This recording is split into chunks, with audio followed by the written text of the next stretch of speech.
اللهم يا من شفيت أيوب وكشفت ضر يعقوب، اللهم اشف كل مريض يتألم ولا يتكلم، اللهم اشف كل مريض لا يعلم بحاله إلا أنت.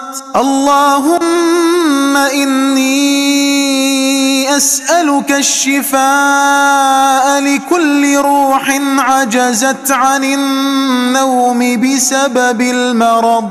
اللهم اشف مرضانا ومرضى المسلمين، اللهم ارفع عنهم ما هم فيه،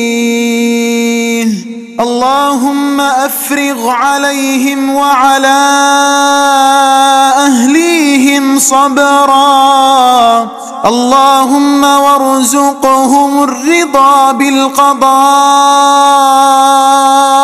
وعاجل الشفاء، اللهم اشفهم شفاء لا يغادر سقما برحمتك يا أرحم الراحمين.